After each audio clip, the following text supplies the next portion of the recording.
అమిలినేని సురేంద్రబాబు రాకతో ఇనుములదొడ్డి పంచాయతీలోని రుద్రంపల్లి గ్రామంలో పసుపు మయంగా మారిన జన సమూహం.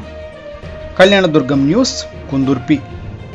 కుందుర్పి మండలం ఇనుములదొడ్డి, రుద్రంపల్లి, గురువేపల్లి, బోదపల్లి గ్రామాలలో కళ్యాణదుర్గం నియోజకవర్గం తెలుగుదేశం పార్టీ నాయకుడు, ఎమ్మెల్యే అభ్యర్థి అమిలినేని సురేంద్రబాబు గారు రుద్రంపల్లి గ్రామంలో శివాలయంలో పూజలు నిర్వహించి తదుపరి గ్రామాలలో గడప గడపకు ప్రచారం చేయడం జరిగింది.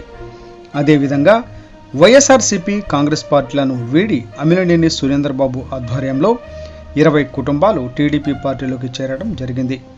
ఈ సందర్భంగా రుద్రంపల్లి గ్రామంలో ఎమ్మెల్యే అభ్యర్థి అమిలినేని రోడ్ షోలో మాట్లాడుతూ ప్రస్తుత ప్రభుత్వం పనితీరును ఎలా ఉందనే విషయాన్ని గ్రామస్తులను అడగగా గ్రామస్తులు స్పందిస్తూ రోడ్లు వేయకపోవడంతో పాటు ఆయా కాలనీల్లో డ్రైనేజీ వ్యవస్థ లేని మూలాన దోమల బెడదతో అనారోగ్యం పాలవుతున్నామని, ముఖ్యంగా వాటర్ ట్యాంకుల ద్వారా సరఫరా అయ్యే నీరు అపరిశుభ్రంగానూ ఉన్నాయని ఆవేదన వ్యక్తం చేశారు.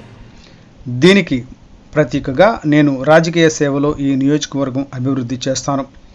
అదేవిధంగా బీటీపీ డ్యాము నుండి 114 చెరువులకు నీరు కల్పిస్తాను.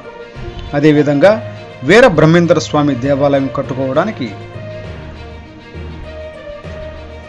1,25,000 రూపాయలు విరాళంగా ఇవ్వడం జరిగింది. కళ్యాణదుర్గం నియోజకవర్గం అభివృద్ధిలో మీ వంతు భాగస్వామ్యంగా కృషిగా ప్రతి ఒక్కరూ సైకిల్కి ఓటు వేసి వేయించి మెజారిటీతో గెలిపించాలని కోరుకున్నారు.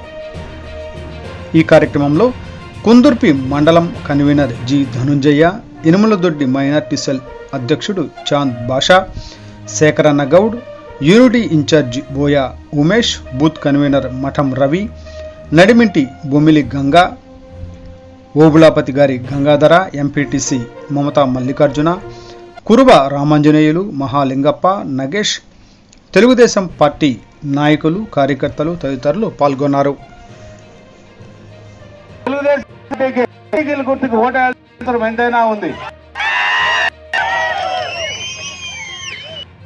అలాగే మనకి పవన్ గారు చాలా గొప్ప